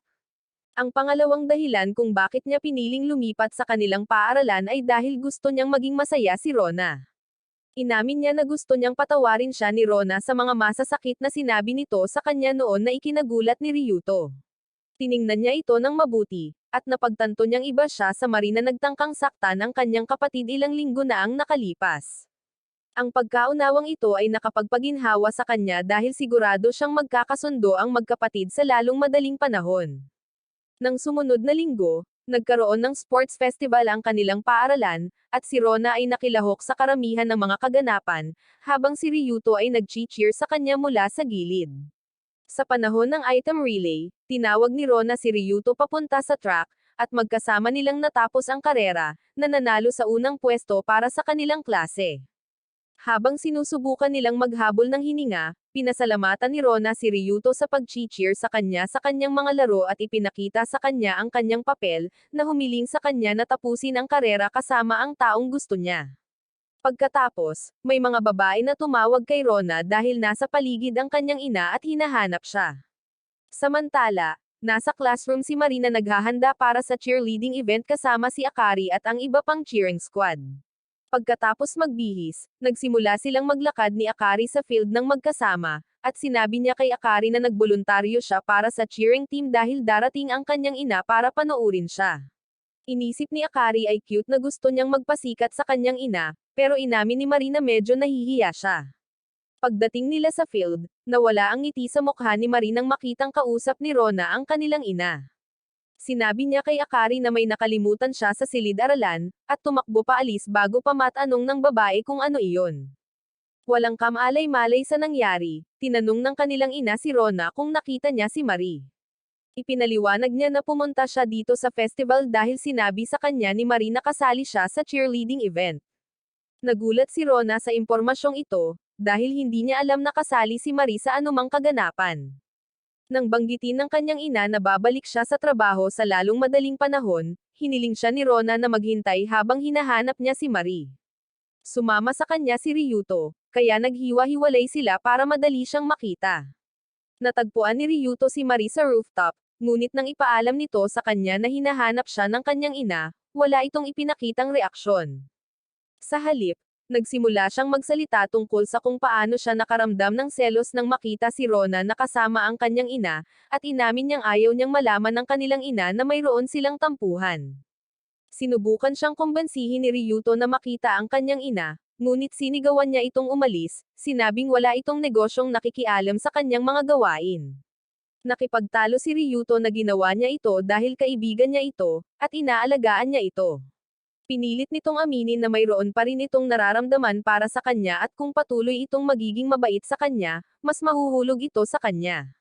Lingid sa kanilang kaalaman, narinig ni Rona ang pag-amin ng kanyang kapatid ngunit nagpa siya na huwag ipaalam ang kanyang presensya dahil ayaw na niyang gawing komplikado pa ang mga bagay-bagay. Ilang araw pagkatapos ng sports festival, nakipagpulong ang pamphlet committee sa guro at isang designer na nagpakita sa kanila ng mga printout ng mga disenyo ng bawat babae. Gaya ng dati nilang pagpupulong, mas pinili ng mga babae ang kanilang mga disenyo, ngunit sinabi ng mga guro na mas gusto ang disenyo ni Marie para sa festival. Nang tanungin niya si Ryuto para sa kanyang opinyon, sinubukan niyang ipamuka na mas gusto niya ang disenyo ni Rona, ngunit alam ni Rona na nagsisinungaling siya at pinaamin siya. Nahihiya, inamin niyang mas magandang opsyon ang disenyo ni Marie. Sa kanilang pag-uwi mamaya, sinubukan ni Ryuto na humingi ng tawad kay Rona sa ginawa nito sa pulong, ngunit ayaw nitong makinig. Sinabi niya sa kanya na siya ay gumagawa ng maraming pag-iisip kamakailan, na nakakagulat dahil ang kanyang ulo ay puno ng kinang at kislap. Gayunpaman, pagkatapos ng lahat ng kanyang pag-iisip, napagpasyahan niya na si Marie ay isang mas mahusay na tugma para sa kanya kaysa sa kanya dahil magkapareho sila sa maraming paraan, at ang kanilang mga interes at libangan ay ganap na nakahanay, na para bang ito ay nakasulat sa mga bituin. Inamin ni Rona na narinig niya ang kanilang pag-uusap sa rooftop noong sports festival. Tinanong niya kung okay lang sa kanila na ipagpatuloy ang pagsasama kapag nagkikimkim siya ng selos. Bago pa makapagsalita si Ryuto, sinabihan siya nitong hindi muna siya magte-text saglit at saka tumakbo. Sinubukan siyang habulin ni Ryuto, ngunit napatigil siya nang mapagtantong wala na siyang masabi para magbago ang isip niya. Makalipas ang ilang araw, isinumite ni Ryuto ang pinal na disenyo sa guro, na inaprubahan ito. Sa kanyang pagbabalik sa silid-aralan, nakita niya si Rona na may kausap sa telepono. Mula sa kanyang paraan ng pananalita, napag-alaman niyang may kausap siya na mas matanda at iniisip niya kung sino ito. Bago pa niya ito matawagan, lumakad na ito palayo, naiwan sa kanya ang maraming katanungan sa kanyang isipan.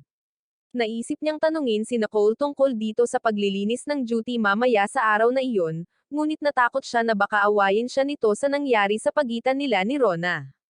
Biglang humarap si Nicole sa kanya, pero imbes na sigawan siya, nagpahayag siya ng pagkadismaya sa nangyari sa pagitan nila ni Rona. Sa kanyang pag-uwi maya-maya, tumakbo si Akari sa kanya at sinabing may apurahang bagay na gusto niyang kausapin. Pumunta sila sa pinakamalapit na burger place, at ibinunyag niya na may hinala siyang may asukal de papa si Rona, na ikinagulat ni Ryuto. Pagkatapos ay ipinaliwanag niya na nakita niya si Rona na may kasamang matandang lalaki habang papaalis siya sa K-pop merch store. Noong una, wala siyang iniisip ngunit nagbago ang isip nang mapansin niya ang Gucci bag na dala ni Rona.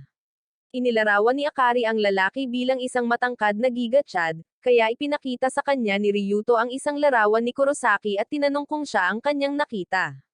Sinabi niya sa kanya na hindi siya, na nagsasabi na ang lalaking nakita niya ay mas bata at posibleng isang estudyante sa kolehiyo. Itinuro ni Ryuto na ang isang estudyante sa kolehiyo ay hindi asukal de papa material, ngunit nangatuwiran siya na kung siya ay mayaman, siya ay kwalipikadong maging isa.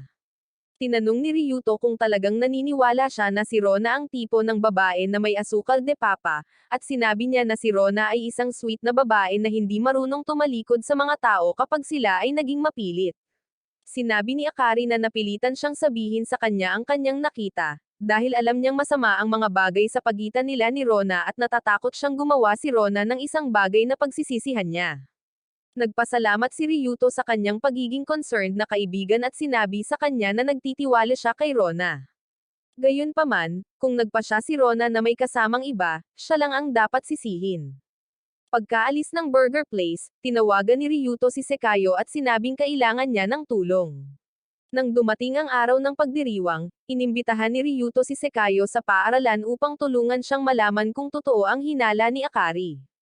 Sabay-sabay silang naglalakad sa hallway, nakasalubong nila si Akari, na nagsabi kay Ryuto na si Sekayo ang nakita niyang kasama ni Rona, na ikinagulat niya. Nagulat din si Sekayo nang malaman na boyfriend ni Rona si Ryuto kaya pumunta sila sa isa sa mga klase para mag-usap. Tiniyak ni Sekayo kay Ryuto na hindi siya nanliligaw kay Rona, at hindi magiging nang akusahan siya ni Ryuto na isa sa kanyang talunan na exes, at sinabi niyang siya ang ex ni Nicole at ipinaliwanag na hinanap siya ni Rona ilang araw na ang nakalipas dahil gusto niyang kausapin siya tungkol kay Nicole. Inamin ni Sekayo na hindi siya naging mabuting boyfriend kay Nicole dahil nakipaghiwalay siya sa kanya para makipagkulitan sa ibang mga babae. Ang pinakamasama ay nakipaghiwalay siya sa kanya noong nagdiborsyo ang kanyang mga magulang, at mula noon, nagbago siya. Iminungkahi ni Ryuto na kausapin ni Sekayo si Nicole, ngunit tumanggi ito, at sinabing ayaw nitong makipag-ugnayan sa kanya. Sinabi sa kanya ni Ryuto na hindi niya malalaman kung hindi niya susubukan, at sinabing baka sorpresahin siya ni Nicole at patawarin siya kung siya ay sincere. Biglang sumugod si Nariko at Makino sa classroom, at sinabi kay Ryuto na may mga lalaking nang aabala agad kina Rona at Nicole. Tumayo si Ryuto at pinasama si Sekayo sa kanila. Nang makarating sila sa labas, pinipigilan ng mga lalaki ang mga babae sa paglalakad. Kaya lumapit si Ryuto sa kanila at hinayla si Rona. Dahil nandoon pa si Nicole, tinuon niya ang atensyon nila sa kanya, ngunit dumating si Sekayo at sinabihan silang layuan ang kanyang babae. Nagulat si Nicole nang makita siya, ngunit hindi nagpumiglas nang humiwalay siya sa mga lalaki. Tinanong niya kung ano ang ginagawa niya doon, at humingi si Sekayo ng tawad sa sobrang tagal, dahilan para mapaluha si Nicole. Si Ryuto at ang kanyang mga kaibigan ay nakamasid habang inaalo ni Sekayo si Nicole, at biglang ibinalita ni Rico na gusto niyang ipagtapat ang kanyang nararamdaman kay Akari. Nagulat ang kanyang mga kaibigan, ngunit dahil hindi tama na hayaan ang isang kaibigan na gumawa ng isang bagay na kawalang isip ng mag-isa, sinamahan siya ng mga ito sa pag-amin. Tinanong ni Akari kung ano ang nagpaisip sa kanya na sasabihin niyang oo kapag wala siyang alam tungkol sa kanya. Kinwestiyon niya ang nararamdaman nito para sa kanya, at sinabing ang pagtatapat ay dapat na isang bagay na ginagawa ng mga tao upang kumpirmahin ang kanilang nararamdaman para sa isa't isa. Sa abot ng kanyang pag-aalala, hindi dapat ipagtapat ng isang tao ang kanyang nararamdaman sa isang kapritsyo dahil ang damdamin ay hindi bagay na paglalaroan. Lahat ng sinabi niya ay tumusok sa puso ni Rico na parang pana, at pagkatapos niyang lumayo, humingi ng tawad si Rona sa kanya para sa kanya. Sinabi niya na si Akari ay seryoso sa pakikipag-date at pag-ibig, ngunit hindi makikipag-date sa isang taong hindi niya unang kaibigan. Pagkaalis ni Rona, ang tatlong lalaki ay naupo sa tabi ng dingding, nakadama ng panlulumo sa kanilang malas sa pag-ibig. Gayunpaman, sinabi ni Makino at Rico na maswerte si Ryuto na natutunan siya ni Rona na magustuhan nang magsimula silang mag-date. Sinabi nila na ang kanyang kwento ng pag-ibig ay isang beacon ng pag-asa para sa lahat ng mga nerds na hindi makahanap ng isang taong magmamahal sa kanila. Biglang bumangon si Ryuto, at sinabi sa kanyang mga kaibigan na kakausapin niya sila mamaya dahil kailangan niyang hanapin si Rona. Pagkatapos ay tumakbo siya sa kanilang silid-aralan upang hanapin si Rona, at habang nakatayo sila sa balkonahe, nag-usap sila tungkol kay Sekayo at kung paano naniniwala si Ryuto na siya ang kanyang asukal de papa. Ipinaliwanag ni Rona na ang bag na nakita ni Akari ay ibinigay sa kanya ng kanyang lola, at nagpasalamat ito sa pagtulong ni Nicole na makabalik kay Sekayo dahil kung hindi niya inimbitahan si Sekayo na tulungan itong mag-espiya sa kanya, hinding-hindi siya makakabawi kay Nicole. Pagkatapos ay sinabi ni Rona na kung ang dalawang tao ay may gusto sa isa't isa, dapat silang magkasama dahil ang buhay ay masyadong maikli para magkahiwalay. Dahil dito, sinabi ni Ryuto sa kanya na gusto niya ang kanyang buhay, gaano man ito maikli, kasama siya. Makalipas ang 2 linggo, magkasamang pumunta sina Rona at Ryuto sa park, at habang nag-uusap sila, sinabi ni Rona na hindi na siya makapaghintay na malaman kung paano natuloy ang pananatili ni Nicole kay Sekayo. Tinanong niya si Ryuto kung kumusta na si Rico dahil hindi pa ito pumapasok sa paaralan simula nang tanggihan siya ni Akari. Sinabi sa kanya ni Ryuto na ang dating masayahin, at chubby na lalaki ay naglalaro ng kanyang pagkabigla sa pagkabasted sa sobrang lamig na mga kondisyon. Dagdag pa niya, may pinagdadaanan din si Makino kaya hindi nagiging maayos ang mga bagay-bagay. Kinabukasan, nag-usap sina Rona at Akari sa klase nang pumasok si Nicole at sinabi sa kanila na nakipaghiwalay na naman sa kanya si Sekayo, na ikinagulat nila. Nasa hearing distance lang sina Ryuto at Makino kaya nagulat din sila sa balita. Nang maglaon, sa kanyang prep school, hinarap ni Ryuto si Sekayo para sa pakikipaghiwalay kay Nicole. Ipinaliwanag ni Sekayo na ginawa niya ito dahil ayaw niyang matuksong matulog sa kanya kapag alam niyang naghahanda siya para sa isang pagsusulit. Iminungkahi ni Ryuto na hilingin niya kay Nicole na maghintay hanggang matapos ang kanyang mga pagsusulit bago sila magkabalikan, ngunit tumanggi si Sekayo. Sinabi niyang walang magandang mangyayari sa pakikipag-date sa kanya ni Nicole, at gusto niyang i-enjoy nito ang high school years niya. Pagkasabi nito ay tinanong ni Sekayo si Ryuto kung kumusta ang mga bagay sa pagitan nila ni Rona. Sinabi sa kanya ni Ryuto na sa ibabaw, sila ay parang picture-perfect couple. Gayunpaman, ang katotohanan ay ang relasyon ay nanginginig. Natatakot siya na baka mali ang masabi niya at masaktan ulit siya, kaya pinipigilan niya ang sarili. Maya-maya ay pauwi na si Ryuto at nakasalubong niya si Marie, kaya sabay silang naglakad papunta sa kanilang lugar. Sinabi niya kay Marie na pagkatapos ng gabing iyon, mas gugustuhin niyang hindi na sila mag-isa, at pumayag siya. Sinabi ni Marie na gusto niyang maging masaya si Rona dahil noong mga bata pa sila, palaging binibigay ni Rona ang anumang hilingin niya. Matapos makalayo si Marie, tinawagan ni Ryuto si Rona. Ngunit habang nag-uusap sila sa telepono, narinig ni Ryuto ang pagsigaw ni Marie at nagmamadaling tingnan kung ano ang mali. Dumating siya nang tumakas ang kanyang attacker, ngunit sa kabutihang palad, hindi siya nasaktan, kaya dinala siya nito sa pinakamalapit na guard post. Bago siya iniwan kasama ang mga gwardya, narinig niyang sinabi nito na nalaglag niya ang hikaw niya ngunit hindi niya iyon inisip. Habang naglalakad siya pauwi, tinawagan niya si Rona at sinabi nito sa kanya na ipinaalam niya sa kanyang ina ang nangyari kay Marie. Sinubukan ni Ryuto na ipaliwanag kung bakit kasama niya si Marie noong gabing iyon, ngunit sinabi ni Rona na magagawa niya iyon sa ibang pagkakataon.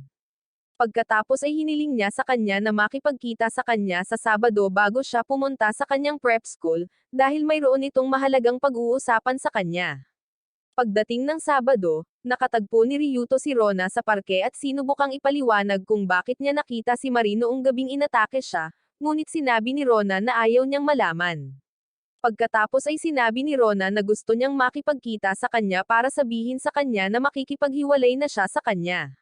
Tiniyak niya kay Ryuto na walang kinalaman sa desisyon niya ang pagkikita nila ni Marie noong gabing iyon, dahil noon pa niya ito pinag-iisipan. Pinasalamatan siya ni Ryuto para sa kanilang oras na magkasama, at sinubukang kumilos na ang kanyang puso ay hindi nadudurog sa 1,000,000 piraso. Sa kasamaang palad, ang lahat ng tao sa parke ay nagpapaalala sa kanya ng kanilang oras na magkasama, at bago niya malaman ito, siya ay humihikbi na parang bata. Nakiusap siya kay Rona na huwag makipaghiwalay sa kanya, at sinabi sa kanya na nakipagkita siya kay Marie upang sabihin sa kanya na hindi na sila maaaring maging magkaibigan. Umiyak din si Rona, at sinabing ayaw niya talagang makipaghiwalay sa kanya pero ginawa niya ito dahil sa takot. Pagkatapos ay hinayla siya ni Ryuto sa kanya, at habang niyayakap siya, sinabi niyang gusto niyang maranasan ang lahat kasama niya, ang mabuti at masama, dahil iyon ang tungkol sa isang relasyon. Nang maghiwalay sila, humingi ng tawad si Rona sa pagpapalungkot sa kanya, at sinabi niyang hindi lang siya ang may kasalanan. Biglang tinamaan ng larwang sasakyan si Ryuto sa likod ng ulo, at sa halip na magalit sa bata ay nagtawanan sila ni Rona. Habang naglalakad pa uwi, sinabi ni Ryuto kay Rona na hindi na niya ito tutulungan sa kanyang misyon na kaibiganin si Marie dahil hindi na niya ito kaibigan. Sinabi ni Rona na hindi ito mahalaga dahil gusto niyang hindi maging kaibigan si Marie kundi maging kanyang kapatid na babae muli. Pagkatapos ay sinabi ni Rona sa kanya na ibinigay niya kay Marie ang pangalawang hikaw na lagi niyang isinusuot sa kanyang kaliwang tenga nang naghiwalay ang kanilang mga magulang. Ibinigay niya ito sa kanya, umaasa na kapag nagkita silang muli, maaari nilang isuot ang mga ito ng magkasama, ngunit sigurado siyang itinapon ni Marie ang kanya sa basurahan. Sinabi ni Ryuto na iningatan ito ni Marie dahil naalala niyang may binanggit siya tungkol sa nawawalang hikaw noong gabing inatake siya. Kinaladkad niya si Rona sa lugar kung saan sinalakay si Marie, at pagkaraan ng ilang sandali ay nakita nila ang hikaw. Doon niya sinabi sa kanya ang dahilan ng paglipat ni Marie sa kanilang paaralan. Napagtanto ni Rona na may pakialam pa rin sa kanya ang kanyang kapatid, at nagpasalamat si Rona kay Ryuto at sinabing alam na niya ang gagawin. Nang sumunod na linggo, inihayag ni Rona at Akari sa klase na si Marie ang kanyang kambal na kapatid, na ikinagulat ng kanyang mga kaklase. Hinayla ng isang nalilitong Marie si Rona palabas ng klase at tinanong kung bakit niya ginawa ang kanyang ginawa, kaya tumugon si Rona sa pamamagitan ng pagbabalik ng kanyang hikaw. Ipinakita rin niya sa kanya ang nasa kamay niya, habang humihingi siya ng tawad sa hindi niya nagawang tama ng mas maaga. Masayang niyakap siya pabalik ni Marie, ngunit pinutol ng mga kaibigan ni Rona ang kanilang sweet moment dahil gusto nilang makausap sila at matuto pa tungkol kay Marie.